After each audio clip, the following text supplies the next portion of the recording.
పరిశుద్ధాలంకారములు ధరించుకొని యెహోవాకు నమస్కారం చేయుడి. సర్వభూజనులారా ఆయన సన్నిధిని వణకుడి. లోకము కదలకుండా స్థిరపరచబడి ఉన్నది. న్యాయమును బట్టి ఆయన జనములను పరిపాలన చేయును.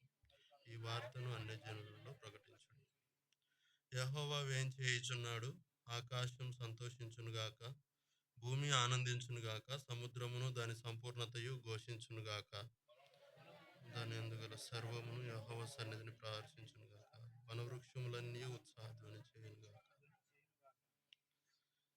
అందరం కలిసి చదువు చేరువచ్చినము. భూజనులకు తీర్పు తీర్చుటకై యెహోవా వేంచేయుచున్నాడు. న్యాయమును బట్టి లోకమునకు, తన విశ్వాస్యతను బట్టి జనములకు ఆయన తీర్పు తీర్చును. దేవుని సహాయం నిమిత్తమై ప్రార్థన చేసుకుంటాం. మోకరించగలిగిన మోకరించండి. కృపాసత్య సంపూర్ణుడైన దేవా, మీకు అనేకమైన వందనాలు, స్తోత్రాలు, స్తుతులు చెల్లించుకుంటున్నాం. ప్రభువా, మమ్మల్ని ఎంతో ప్రేమించి సంవత్సరాది మొదలుకొని సంవత్సరాంతంలో ప్రభువా మరి చివరి దినాన మిమ్మల్ని స్తుతించడానికి, మిమ్మల్ని గణపరచడానికి, మిమ్మల్ని మహిమపరచడానికి ప్రభువా మీరు నాకు మాకు అనుగ్రహించినటువంటి ఈ తరుణాన్ని బట్టి స్తుతిస్తుంటున్నాం. చదవబడిన వాక్య భాగంలో ప్రభువా నీవే మీ యొక్క మాటలు నా నోట ఉంచుతురండి. మీరే ప్రభువా మిమ్మల్ని స్తుతించటానికి నన్ను మమ్మల్ని సిద్ధపరచండి. నిజంగా ప్రభువా ఈ లోకంలో ఎంతోమంది గనులైన వారు, గొప్పవారు ప్రభువా ఈ లోకంలో నశించిపోతా వచ్చినారు.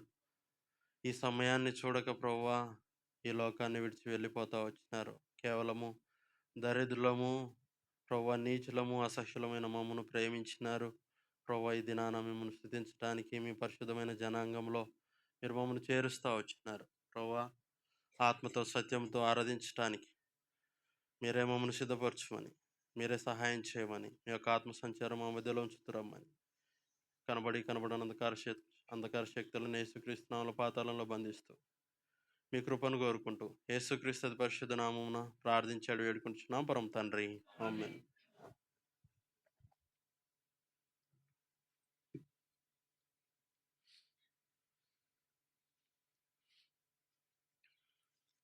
ఇంకొక మాట చదువుకుంటాం. అందరికి తెలిసిన వాక్య భాగము యోహాను సువార్త 4వ అధ్యాయము 24వ వచనాన్ని అందరం కలిసి చదువుదాం.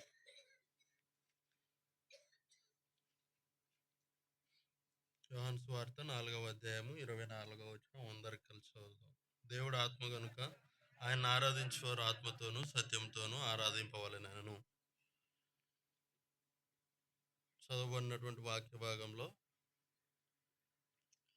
96వ కీర్తన 1వ వచనంలో యెహోవా మీద కృత కీర్తన పాడుడి, సర్వభూజనులారా ఆయన నామమును స్తుతించుడి.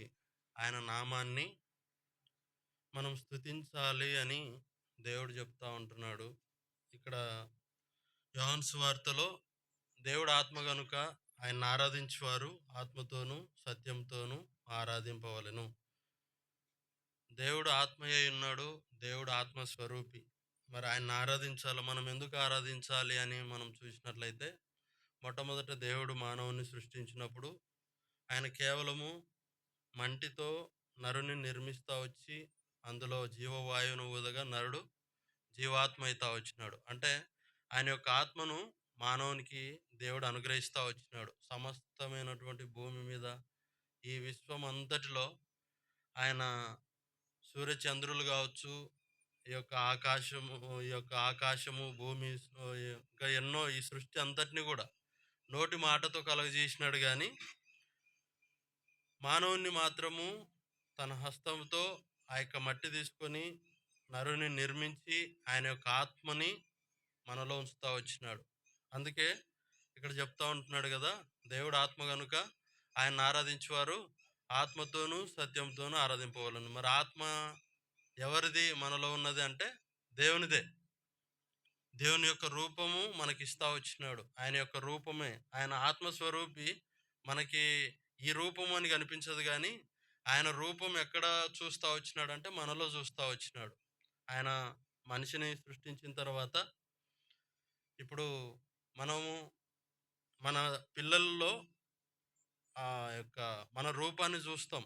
అంటే ఒక తండ్రి పోలిక కావచ్చు, తల్లి పోలిక కావచ్చు, ఎవరి పోలికైనా పిల్లలు ఎవరి పోలిక ఒకరి పోలిక ఉంటారు. ఆ పోలికను చూసి సంతోషించే వారంగా మనం ఉంటాం. దేవుడు కూడా మనలో ఆయన రూపాన్ని చూస్తూ దేవుడు సంతోషించాలా అనేది ఆయన యొక్క కోరిక. అందుకోసమనే దేవుడు ఏం చేస్తా వచ్చినాడంటే మానవుని సృష్టిస్తా వచ్చినాడు. అందుకే ఇక్కడ చెప్తా ఉంటున్నాడు కదా కీర్తనకారుడు, యెహోవా మీద క్రొత్త కీర్తన పాడుడి, సర్వభూజనులారా యెహోవా మీద పాడుడి. ఆయన్ని పాడాలి, ఆయన్ని స్తుతించాలి. ఎందుకు అనంటే కేవలం ఆయన్ని మనల్ని సృష్టించింది ఆయన మహిమ కోసమే. యెషయా గ్రంథంలో ఉంటది కదా 43వ అధ్యాయము 7వ వచనం. యెషయా గ్రంథము 43వ అధ్యాయము. ఆ, ఆ, ఆ, ఆ, ఆ. తెప్పించుము. నేనే వారిని కలుగజేసితిని, వారిని పుట్టించిన వాడను నేనే. ఎందుకు పుట్టించినాడంట ఆయన? ఎందుకు సృజించినాడంట? ఆయన మహిమ కోసము మానవుని సృష్టిస్తా వచ్చినాడు. ఆయన యొక్క మహిమను మానవునిలో నింపుతా వచ్చినాడు. ఎప్పుడైతే ఆదాముకి ఆ జీవాన్ని పోస్తా వచ్చినాడో ఆయన మహిమలో ఆదాము ఉంటా వచ్చినాడు. ఆదాము హవ్వలు కూడా దేవుని మహిమయ్యై ఉన్నారు. ఆ యొక్క ఏదైనా తోటలో సృష్టించబడినప్పుడు మానవుడు దిగంబరుడుగా ఉన్నప్పటికీ దేవుని యొక్క రూపంలో దేవుణ్ణి నిరంతరము ప్రతి చల్లపూటను దేవునితో కలుసుకునే వాళ్ళు. అంటే అంత సమీపంగా ఉన్నటువంటి మానవుడు కేవలము ఆజ్ఞను అతిక్రమించటను బట్టి దేవునికి దూరం అయిపోతా వచ్చినాడు. అయితే ఇక్కడ చూసినట్లయితే దేవుడు మనల్ని పుట్టించింది ఆయన్ని మహిమపరచడం కోసమే, ఆయన్ని స్తుతించడం కోసమే, ఆయన్ని ఆరాధించడం కోసమే. ఇంకా వేరే ఉద్దేశం ఏమి కాదు. ఈ లోకంలో మనం ఎన్నో చేకూర్చుకుంటా ఉంటాం. ఈ లోకంలో ఎన్నో సమకూర్చుకుంటా ఉంటాం. అయితే మనం వాటి కోసం పుట్టలేదు. దేవుని మహిమ కోసమే మనం పుడతా వచ్చినాం. మనం జీవించాల్సింది కూడా దేవుని మహిమ కోసమే. ఇక్కడ చూసినట్లయితే 149వ కీర్తనలో ఉంటది కదా,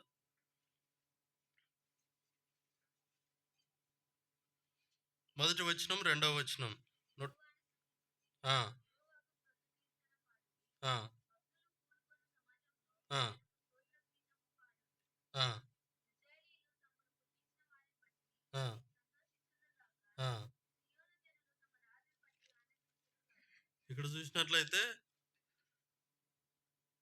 ఆయనకు క్రొత్త కీర్తన పాడుడి, భక్తులు కూడుకున్న సమాజంలో ఆయనకు స్తోత్రము చేయుడి. మనల్ని ఇప్పుడు మనము ఆయన యొక్క సమాజంలో కూడుకొని ఉన్నాము కేవలము ఆయన ఆరాధించడం కోసమే.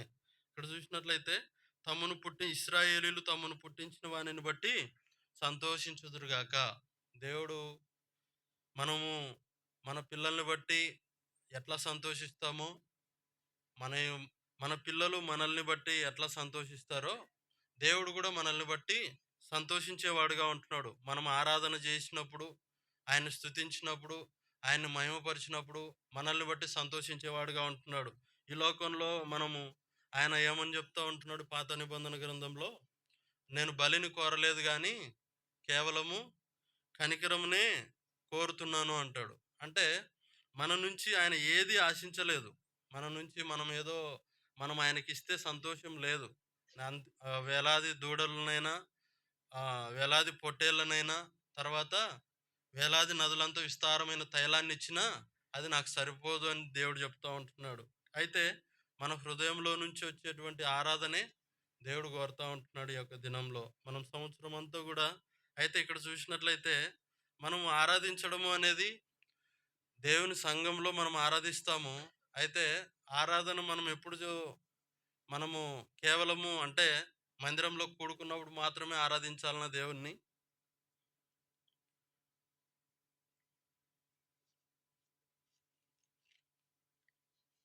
దేవుణ్ణి ఆరాధించడము, దేవుణ్ణి మహిమపరచడం, ఆయన మహిమ కోసం మనల్ని సృష్టించుకున్నాడు కదా. అయితే మనం కేవలము అనుదినము దేవుణ్ణి ఆరాధిస్తున్నామా, లేకపోతే ఇక్కడ చూసినట్లయితే అదే కీర్తనల గ్రంథంలో ఉంటది కదా,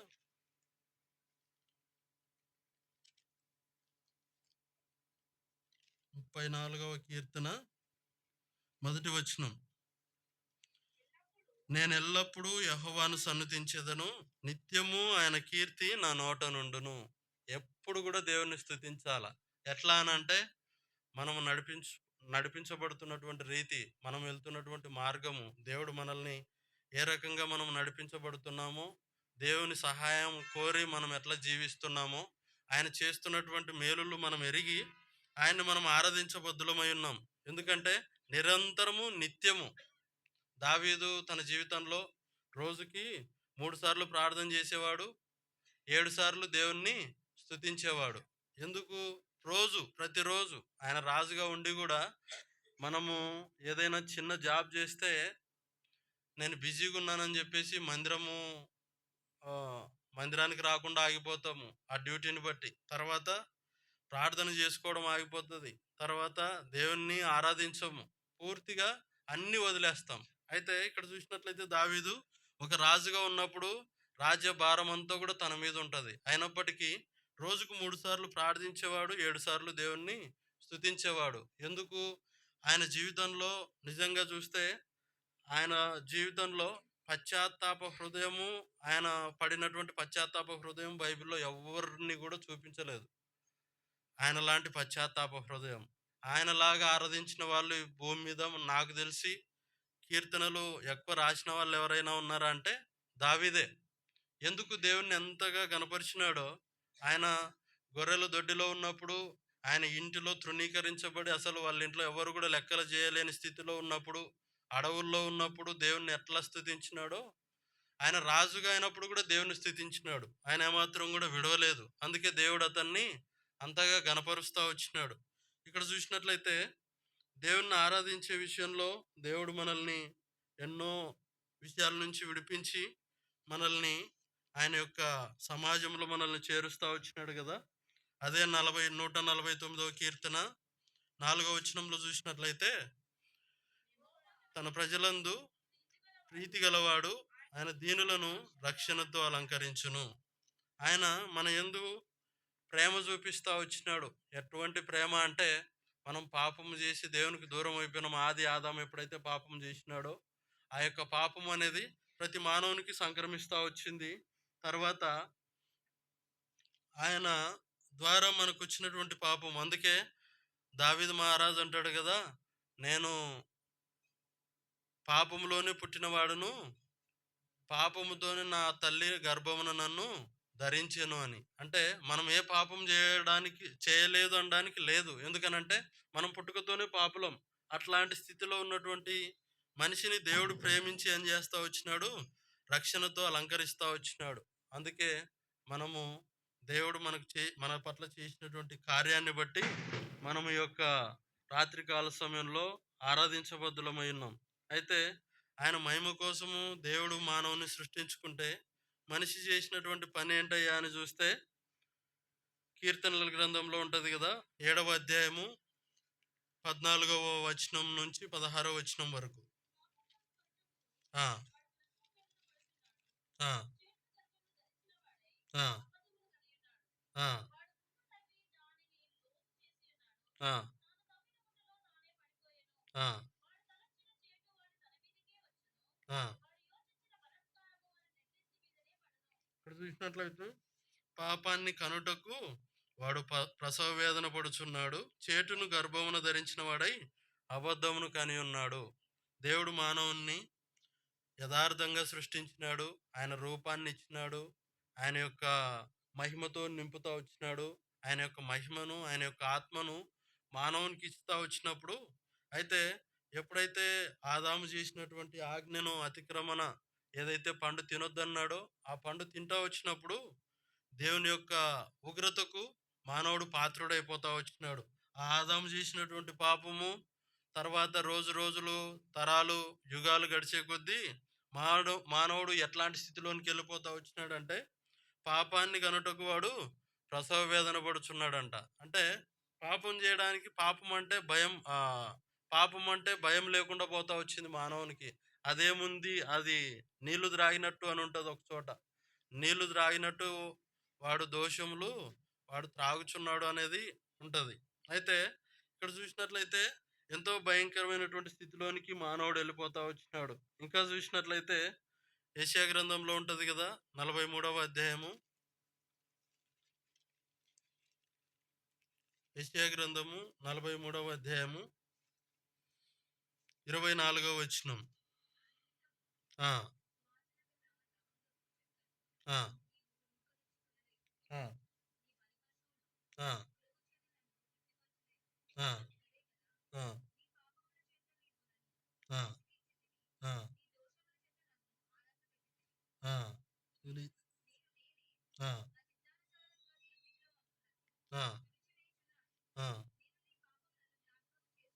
ఇక్కడ చూసినట్లయితే 24లో నా నిమిత్తము సువాసన గల లవంగపు చెక్కను నీవు రూకలిచ్చి కొనలేదు. నీ బలి పశువుల క్రొవ్వు చేత నన్ను తృప్తిపరచలేదు. అంటే నీవు నాకేమీ ఇవ్వలేదు గానీ, అయినప్పటికీ నీ పాపముల చేత నీవు నన్ను విసిగిస్తా వచ్చినావు. నీ దోషముల చేత నన్ను ఆయాస పెడతా వచ్చినావు.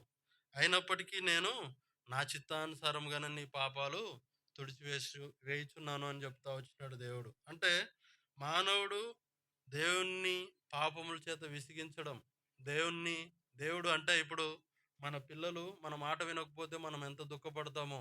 ఎందుకు అనంటే వాడు నాకు ఒకవేళ చెప్పినటువంటి మాట విసుగొచ్చిపోయింది తండ్రికి, తల్లిదండ్రికి విసుగొచ్చిపోయింది పిల్లల విషయంలో అంటే, వాడు నాకు పుట్టలేదు అని చెప్పేసి ఎన్నో రకాలుగా వాళ్ళ విషయమై విసిగిపోతాం.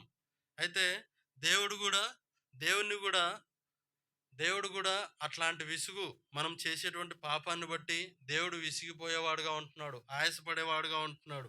అయితే కేవలము దేవుని స్తుతించడం కోసము, ఆరాధించడం కోసము మనిషిని దేవుడు సృష్టించుకుంటే, మనిషి పాపములు చేసి దేవుణ్ణి విసిగిస్తా ఉంటున్నాడు. రోజు రోజుకి ఆ యొక్క దినదినము అంటే ఆదాము ఒక తినొద్దన్న పండును మాత్రమే తిన్నందుకు శాపం తెచ్చుకున్నాడు. అయితే తన కుమారుని దగ్గరకొచ్చేసరికి ఆ యొక్క కయీను ఏం చేస్తా వచ్చినాడు? హేబెలుని చంపివేస్తా వచ్చినాడు. అంటే నరహత్య చేసేటువంటి స్వభావము మానవునిలో వచ్చేస్తా వచ్చింది. ఎక్కడి నుంచి వచ్చింది? అంటే కేవలం ఆదాము చేసినటువంటి పాపము ఒక చిన్న తప్పే అది. తినొద్దు, ఈ పండు తినొద్దు, మిగతా తోటలో ఉన్నటువంటి చెట్ల ఫలాలన్నీ తిను. అయితే ఆ యొక్క తోట మధ్యలో ఉన్నటువంటి ఆ చెట్టు ఫలం మాత్రం తినొద్దు అన్నప్పుడు దేవుడు ఎప్పుడైతే తినొద్దన్న పండును తింటా వచ్చినాడో, ఆజ్ఞను అతిక్రమిస్తా వచ్చినాడో, సరే తిన్న తర్వాత తాను అప్పుడే ఒప్పుకొని ఉండుంటే దేవుడు కనికరించేవాడేమో. ఒప్పుకోకుండా నింద వేస్తా వచ్చినాడు. తన భార్య మీద ఏస్తా వచ్చినాడు. "నీవిచ్చిన ఈ స్త్రీనే నాకిచ్చింది. నేను తిన్నానని" చెప్తాడు. అంటే ఒక పాపం చేసిన వెంటనే ఇందాకనే అన్న చెప్తా వచ్చినాడు గదా! అంటే చిన్న పాపం చేసిన తర్వాత అది ఎక్కడెక్కడికో మరణానికి ఈడ్చుకొని పోతది. అంటే ఆదాము చేసిన పాపము తినొద్దన్న పండుని తిన్న తర్వాత వారి కన్నులు వెలిగించబడతా వచ్చినాయి. వారి యొక్క దిగంబరత్వం వారికి కనబడతా వచ్చింది. తన యొక్క స్థితి ఏదో తాను గుర్తెరగగలుగుతా వచ్చినాడు. అంతవరకు వారు దిగంబరత్వంలో ఉన్నా గూడా దేవుని స్వరూపంలో ఉన్నారు గాబట్టి వారికి ఏమి గూడా ఎట్లాంటి ఆహ్, ఆ యొక్క వస్త్రహీనత ఉన్నప్పటికి కూడా ఏమి లేదు, వాళ్ళకి చలనం లేదు. ఎప్పుడైతే మంచి చెడులు తెలియనిచ్చేటువంటి వృక్షఫలం వారు తిన్నారో, వారికి ఆ పాపం అంటే ఏదో తెలిసింది. వాళ్ళ స్థితి ఏదో, వాళ్ళకి బట్టలు లేవని అప్పుడు ఆకులు కప్పుకున్న వారుగా ఉన్నారు. అంటే మనిషి పాపం చేసినటువంటి ఆ యొక్క పాపాన్ని బట్టి మనిషి ఎంతో భయంకరమైనటువంటి స్థితికెళ్ళిపోతాడు. నింద నింద తన భార్య మీదేస్తాడు. దేవుడినే నిందిస్తాడు. "నీవే నాకిచ్చినవు. ఈ స్త్రీ ఇయ్యకపోతే నేను తినేవాడిని గాదు" అని చెప్పినట్టు అనమాట ఆ మాట. అందుకే దేవుడు నీవు నీ బ్రతుకు దినములన్నీయు నీవు కష్టపడి చెమటోర్చి పనులు జేసుకోవాలా. ఇప్పుడు మనం ఎందుకింత శ్రమ పడుతున్నాం? ఈ శ్రమంతా గూడా ఆదాము జేసినటువంటి ఆ పాపాన్ని బట్టే. అయితే వాటి కోసమే మనం ప్రయాసపడుతా ఉన్నాం. దేవుడైతే మనకేమీ తక్కువ జేయలేదు. కానీ దేవుణ్ణి విడిచిపెట్టి వాటి కోసమే మనం ప్రాకులాడుతా ఉంటాం. ఈ లోకంలో ఉన్నటువంటి వాటి కోసము మన సమయాన్ని వెచ్చిస్తా ఉంటాం. అందుకే దేవుడెంతో మనల్ని బట్టి దేవుడు దుఃఖపడేవాడుగా ఉంటున్నాడు. కానీ మన స్థితి ఏంటో దేవుణ్ణి మనం ఆరాధించాలి అననంటే మన స్థితి ఏంటో మనకు తెలియాలా? తర్వాత దేవుడు ఎంత గొప్పవాడో మనకు తెలిసినప్పుడే మనం దేవుణ్ణి ఆరాధించగలుగుతాం. లేకపోతే మనము దేవుణ్ణి ఆరాధించలేం. ఇంకా చూసినట్లయితే 103వ కీర్తనలో ఉంటది గదా! 10వ వచనం. 103వ కీర్తన. హ్మ్. హ్మ్. హ్మ్. అయితే మన పాపాలను బట్టి ఆయన్ని విసిగించినాము. ఆయన్ని ఆయాస పెడతా వచ్చినాము. ఇక్కడ చూసినట్లయితే మన పాపాలను బట్టి మనకు ఆయన ప్రతీకారం చేయలేదు. ఒకవేళ ఆ ప్రతీకారం చేసుంటే మనం ఇప్పుడు ఇక్కడ ఉండేవాళ్ళం గూడా కాదు. అయితే ఆయన ప్రేమతో మనల్ని ఆకర్షిస్తా వచ్చినాడు. ఎంతోమంది ఈ లోకంలో లేదు గానీ, కేవలం మనకి దేవుడు ఆ యొక్క ఆధిక్యతను, ఆయన్ని ఆరాధించేటువంటి ఆధిక్యతను దేవుడు మనకు అనుగ్రహిస్తా వచ్చినాడు. ఇక్కడ చూసినట్లయితే సరే, మనిషిని దేవుడు సృష్టించింది ఆయన మహిమ కోసమైతే, ఆయన మహిమ కోసం జీవించకుండా పాపం చేసి దేవుడిని విసిగించి, దేవుని దుఃఖపెట్టేటువంటి జీవితము మనిషిదైపోతే, యేసుక్రీస్తు ప్రభువారే ఈ భూమి మీదకి రావడానికి మనం చేసినటువంటి పాపాలే కారణం. కాబట్టి యేసుక్రీస్తు ప్రభువారి గురించి మోషే ప్రవచిస్తా వచ్చినాడు గదా! అపోస్తల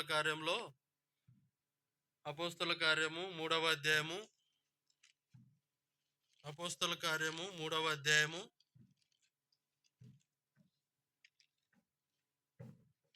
22వ వచనం. ఆ! ఆ! ఆ! ఆ! ఆ! ఆ! ఇక్కడ చూసినట్లయితే మోషే చెప్తా వచ్చినాడు, ప్రభువైన దేవుడు నా వంటి ఒక ప్రవక్తను మీ సహోదరులలో నుండి మీ కొరకు పుట్టించును. ఆయన మీతో ఏమి చెప్పినను అన్ని విషయంలో మీరు ఆయన మాట వినవలెను. 20వ వచనం. ఆ! ఆ! ఆ! ఆ! మీ కొరకు నియమించిన క్రీస్తు యేసును ఆయన పంపునట్లును మీ పాపములను తుడిచివేయబడు నిమిత్తము. యేసుక్రీస్తు ప్రభువారు ఈ భూమి మీదకి వచ్చింది కేవలము మన పాపముల నుంచి మనల్ని విడిపించడం కోసమే.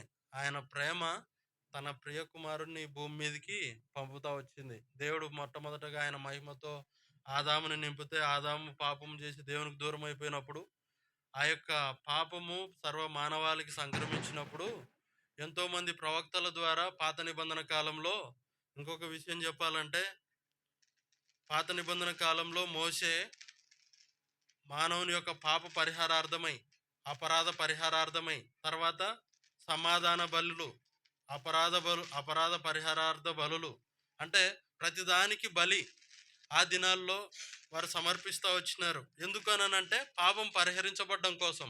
అయితే ఆ పాపము అనేది సంపూర్ణంగా తీసివేయబడదు, కప్పివేయబడుతుంది అంతవరకే. అయితే ఒక చిన్న పాపం చేసిన దాన్ని బట్టి ఆ యొక్క గొర్రె పిల్లలను, మేక పిల్లలను, వాళ్ళు పావురం పిల్లలను, వాళ్ళకి కలిగిన దాంట్లో వారి ఇంట్లో ఉన్న వాటిని వారు సమర్పిస్తా వచ్చినారు.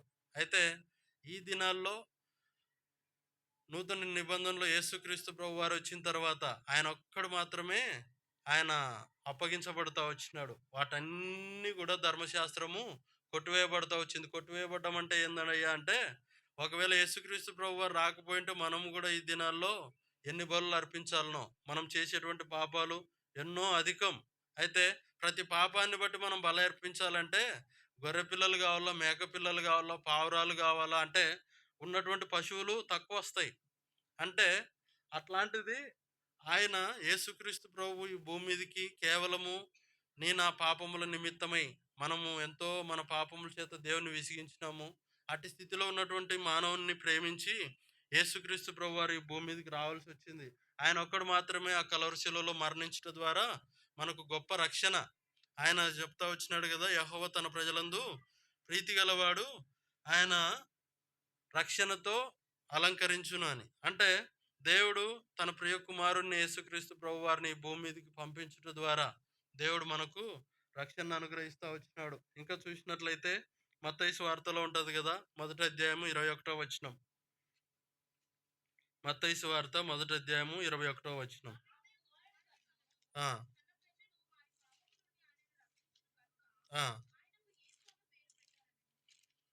ఇక్కడ చూసినట్లయితే ఆ ప్రవచనం ఇక్కడ నెరవేరుతా వచ్చింది. మోషే ప్రవచిస్తా వచ్చినాడు, నా వంటి ఒక ప్రవక్తను మీ సహోదరులో నుండి పుట్టించునని. ఇక్కడ చూస్తే ఆమె యొక్క కుమారుని కనును, తన ప్రజలను వారి పాపముల నుండి ఆయనే రక్షించును గనుక ఆయనకు యేసు అను పేరు పెట్టుదు అనెను. ఇదిగో కన్యక గర్భవతి అయి కుమారుని కనును, ఆయనకు ఇమ్మానుయేలు అను పేరు పెట్టుదురు అని ప్రభువు తన ప్రవక్త ద్వారా పలికిన మాట నెరవేరినట్లు ఇదంతయు జరిగాను. ఇక్కడ చూసినట్లయితే యేసుక్రీస్తు ప్రభు వారు ఈ భూమి మీదకి కేవలము ఎందుకు వచ్చినాడంట? వారి పాపముల నుండి ఆయనే రక్షించిన, ఎవరికి అధికారం లేదు ఈ భూమి మీద.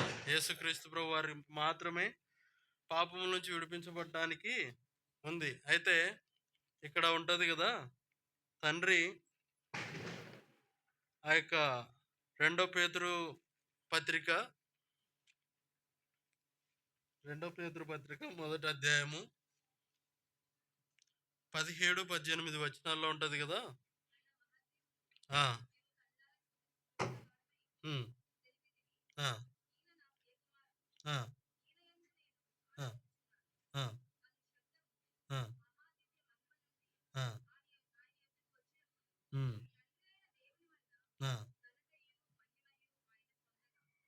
ఇక్కడ చూసినట్లయితే ఈయన నా ప్రియ కుమారుడు, ఈయన యందు నేను ఆనందించుచున్నాను.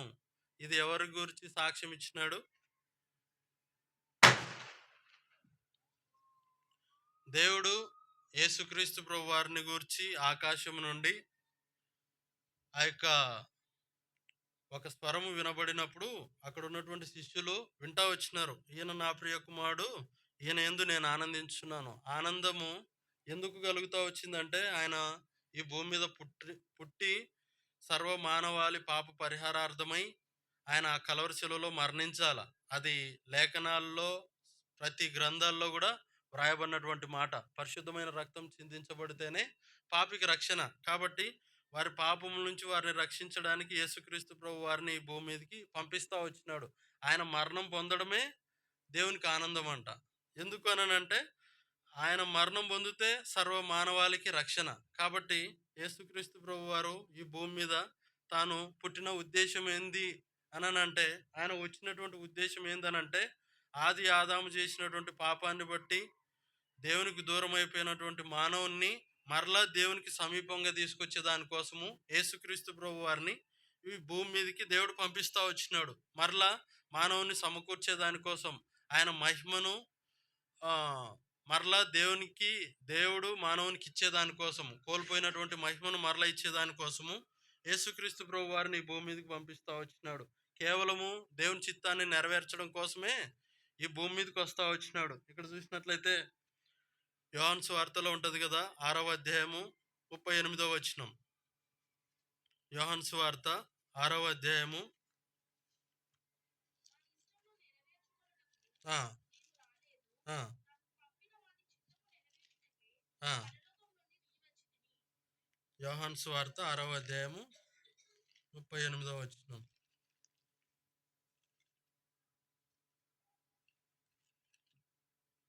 నా ఇష్టము నెరవేర్చుకుంటకు నేను రాలేదు, నన్ను పంపిన వాని చిత్తము నెరవేర్చుటకే పరలోకము నుండి దిగి వచ్చి తిని.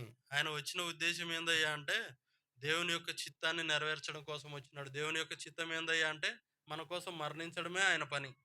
ఆయన ఈ భూమి మీదకి వచ్చినాడు. ఎందుకు వచ్చినాడు అంటే దేవుని మహిమను ప్రజలకు కనపరచాలా అని, యేసుక్రీస్తు ప్రభు ద్వారా. అయితే ఆయన ఇష్టాన్ని ఈ భూమి మీద ఎక్కడ కూడా నెరవేర్చుకోలే. మనమైతే మన ఇష్టాలను ఎన్నో నెరవేర్చుకుంటూ ఉంటాం. మనకి నచ్చింది మనం చేస్తూ ఉంటాం. అంటే మనం కోరింది మనకి కావాలంటాం. అయితే యేసుక్రీస్తు ప్రభు వారు ఎంతో కష్టతరమైనటువంటి పని ఇది. దేవాది దేవుడై ఉన్నప్పటికీ ఈ భూమి మీద శరీరధారిగా రావడమే అదొక భయంకరమైనటువంటి విషయం. అయితే ఆ శరీరంతో ఉండి మరలా దేవుని చిత్తం నెరవేర్చాలనేది ఇంకా ఎంతో గొప్ప విషయం. అయితే యేసుక్రీస్తు ప్రభు వారు వాటన్నింటినీ దేవుడు భరిస్తూ వచ్చినాడు. ఆయన కేవలం వచ్చింది నేను నా ఇష్టాన్ని నెరవేర్చుకోవడానికి రాలేదు, కానీ దేవుని చిత్తాన్ని నెరవేర్చడం కోసమే వచ్చినానని చెప్తా ఉంటున్నాడు. ఇంకా చూసినట్లయితే మత్తయి సువార్త 26వ అధ్యాయంలో ఉంటది కదా. మత్తయి సువార్త 26వ అధ్యాయము 38-39 వచనాలు. ఆ ఆ ఆ ఆ ఆ ఆ ఆ ఆ ఆ ఆ ఆ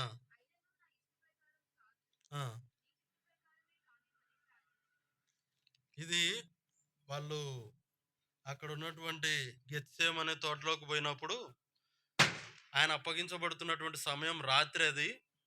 ఆళ్ళు సు ఆ యొక్క ఆయన యొక్క ఆ సమయంలో శిష్యులు గూడా ఎంటబోతా వచ్చినారు. పేతురు, యోహాన్లు, యాకోబు, యోహాన్లు, పేతురు మరి ఎవరు వాళ్ళందరూ గూడా అక్కడ తోటలో ఉన్నారు. అయితే యేసు మరణమగునంతగా నా ప్రాణం బహు దుఃఖములో మునిగి ఉన్నది. మీరు ఇక్కడ నిలిచి నాతో కూడా మెలకువగా నుండుడని వారితో చెప్పి, ఆయన కొంత దూరం బోయి సాగిలపడి ప్రార్థిస్తా ఉంటున్నాడు. నా తండ్రి, సాధ్యమైతే ఈ గిన్నె అంటే శిలువ మరణం. శిలువ మరణము నా యొద్ద నుండి తొలగిపోనిమ్ము. అయినను నా ఇష్ట ప్రకారం గాదు, నీ చిత్త ప్రకారమే కానిమ్మని ప్రార్థించెను. అంటే ఇక్కడ చూస్తే ఆయన దేవుని వేడుకుంటున్నాడు. అది తలుచుకుంటే ఎంతో భయంకరం ఆ మరణము. అట్లాంటిది ఆయన చెప్తా ఉంటున్నాడు, నా ఇష్టం కాదు కానీ నీ చిత్తమే. అంటే దేవుని చిత్తానికి యేసుక్రీస్తు ప్రభువారు లోబడి ఆ మరణానికి అప్పగించబడతా వచ్చినాడు. ఎందుకంటే ఆ మరణం చెందితేనే మానవునికి రక్షణ, సర్వ మానవాళికి. అందుకే ఆ యొక్క గిన్నెలోనిది యేసుక్రీస్తు ప్రభువారు మన కోసం త్రాగుతా వచ్చినారు. ఇంకా చూసినట్లయితే ఫిలిప్పీ పత్రిక చివరిగా చూసుకుంటాం, ఒక 2 వచనాలు ఆరాధనలో ప్రవేశించే ముందు. ఫిలిప్పీ పత్రిక 2వ అధ్యాయము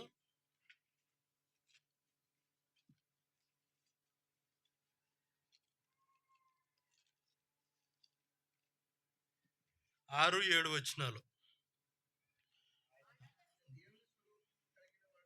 ఆ, ఆ, ఆ, ఆ. ఇక్కడ చూసినట్లయితే ఆయన దేవుని స్వరూపము కలిగిన వాడై ఉండి దేవునితో సమానముగా ఉండుట విడిచిపెట్టకూడని భాగ్యమని ఎంచుకొనలేదు. అంటే దేవునితో, దేవుని యొక్క స్వరూపము కలిగి ఉండి, దేవుని యొక్క రూపాన్ని కలిగి ఉండి, దేవునితో సమానంగా ఉండేటువంటి యేసుక్రీస్తు ప్రభువారు ఈ భూమి మీదకి ఆయన ఏమాత్రం కూడా ఆయన అక్కడ ఆ సమానంగా ఉండి ఇక్కడ ఈ భూమి మీదకి అంటే మనుషుల పోలికగా పుట్టడానికి ఏమాత్రం కూడా ఆయనకి ఏమంటారు, ఆయన యొక్క స్టేజ్. ఇప్పుడు ఆయన ఎంతో గొప్ప స్థానం, ఒక సీఎం ఉన్నాడు. ఆ యొక్క సీఎం ఉండి ఉన్న రీతిగానే ఉన్న పలంగా ఒక లేబర్ వర్క్ చేయమంటే తన స్థానాన్ని తాను పోగొట్టుకోలేడు. ఆయన పోయి ఇప్పుడు ఆ లేబర్ వర్క్ అంటే ఎంతో దీన దరిద్రమైనటువంటి స్థితి అది. అయితే ఒక ఉన్నత అధికారి అట్లాంటి స్థితికి దిగజారలేడు. ఇంకా దానికన్నా పైకి పోవడానికి ఇష్టపడతాడు కానీ దానికన్నా లో కేటగిరీకి, లో అంటే తక్కువ స్థితిలోనికి పోవడానికి ఎవ్వరు కూడా ఇష్టపడరు, ఏ మానవుడు కూడా. అయితే యేసుక్రీస్తు ప్రభు వారు దేవుని స్వరూపం కలిగి ఉండి దేవునితో సమానంగా ఉండే భాగ్యం ఆయనకుంది. అయితే దాన్ని కూడా విడిచిపెట్టి ఈ భూమి మీదకి మనుషుల పోలికగా వస్తా వచ్చినాడు. దాసుని స్వరూపాన్ని ధరించుకున్నాడు. దాసుని స్వరూపం అంటే దాసుడు ఎట్లుంటాడు? ఒక తువాలు ఉంటుంది, నడుముకు కట్టుకొని ఉంటాడు. ఆయన ఒక పనివాడుగా ఉంటాడు, ఒక యజమాని దగ్గర ఒక పనివానిగా ఉంటాడు. ఆయన అసలు ఎన్నికలేనివాడు. అట్లాంటి రూపాన్ని యేసుక్రీస్తు ప్రభు వారు ధరించుకొని తను తానే రిక్తునిగా ఖాళీ అయిపోతా వచ్చినాడు. ఏమి లేనివాడుగా ఈ భూమి మీదకి వస్తా వచ్చినాడు. అదే రీతిగా చూసినట్లయితే యెషయా గ్రంథంలో ఉంటుంది కదా, 53వ అధ్యాయము 5వ వచనంలో. యెషయా 53:5. ఆ, ఆ, ఆ, ఆ, ఆ, ఆ, ఆ. ఇక్కడ చూసినట్లయితే మన అతిక్రమ క్రియలను బట్టి అతడు గాయపరచబడతా వచ్చినాడు. మనం చేసినటువంటి పాపాన్ని బట్టి మనకు రావాలి శిక్ష అది. మనం చేసినటువంటి అతిక్రమ క్రియలను బట్టి మనకు రావాలి ఆ శిక్ష. అయితే కేవలం యేసుక్రీస్తు ప్రభు వారు మన కోసము, మన దోషముల నిమిత్తము, మన అతిక్రమ క్రియలను బట్టి ఆయన గాయపరచబడతా వచ్చినాడు. ఆ కలవరి శిలువలో ఆయన నలగొట్టబడతా వచ్చినాడు. ఆయన ఎంతో శ్రమ పొందుతూ వచ్చినాడు. ఆయన తన ప్రాణాన్ని అర్పిస్తూ వచ్చినాడు. తన యొక్క రక్తాన్ని ఆఖరి రక్త బొట్టు వరకు కూడా కారుస్తూ వచ్చినాడు. ఆయన కార్చిన రక్తం ద్వారా మనకు విమోచన, పాపక్షమాపణ, రక్షణ దేవుడు అనుగ్రహిస్తూ వచ్చినాడు. ఇట్టి దేవుణ్ణి మనము ఈ యొక్క ఉదయకాల సమయంలో మనము ఆరాధించబద్దులమై ఉన్నాం. చివరిగా ఒక వచనాన్ని చూసుకొని మనము ఆరాధనలో ప్రవేశిస్తాము. ఎఫెసీ పత్రిక 2వ అధ్యాయము ఎఫెసీ పత్రిక 2వ అధ్యాయము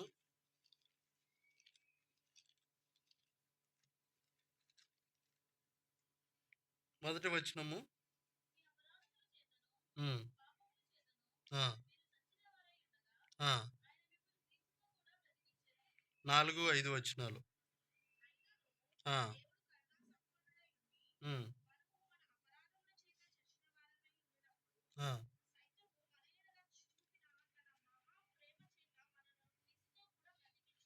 ఆ.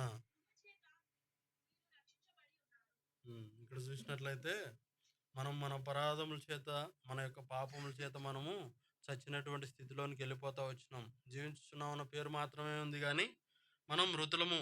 అట్లాంటి స్థితిలో ఉన్నటువంటి మన కోసము యేసుక్రీస్తు ప్రభు వారు ఈ భూమి మీదకి వచ్చి, ఆయన మనిషిని రూపము, మనిషిని పోలికగా పుట్టి దాసుని స్వరూపాన్ని ధరించుకొని మన కోసం తాను రిక్తునిగా అయిపోతా వచ్చినాడు, ఖాళీ అయిపోతా వచ్చినాడు. ఆ కలవరి శిలువలో మన చేతుల ద్వారా చేసిన పాపము, మన కాళ్ళ ద్వారా చేసినటువంటి పాపము, మన తలంపుల ద్వారా చేసినటువంటి పాపము, మన యొక్క సమస్తమైన దుర్నీతి కార్యాలు మనల్ని నిలబడి చేస్తూ వచ్చినప్పుడు యేసుక్రీస్తు ప్రభు వారు సమస్తమైన పాప పరిహారార్థమై ఆ కలవరి శిలువలో తాను శ్రమ పొందుతూ వచ్చినాడు. ఆయన శ్రమ పొందడాన్ని బట్టి అయినను దేవుడు కరుణా సంపన్నుడై ఉండి, మనము మన అపరాధముల చేత చచ్చిన వారమై ఉండినప్పుడు సైతము మన ఎడల చూపిన తన మహాప్రేమ చేత మనలను క్రీస్తుతో కూడా బ్రతికిస్తా వచ్చినాడు. చచ్చిపోయినటువంటి మనలను, అంటే మనము శారీరకంగా బ్రతికుండొచ్చు కానీ మన యొక్క ఆత్మ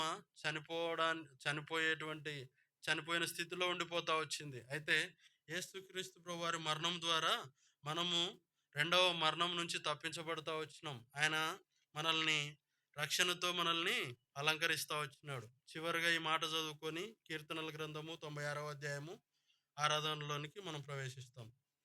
కీర్తనల గ్రంథము 96వ అధ్యాయము 149,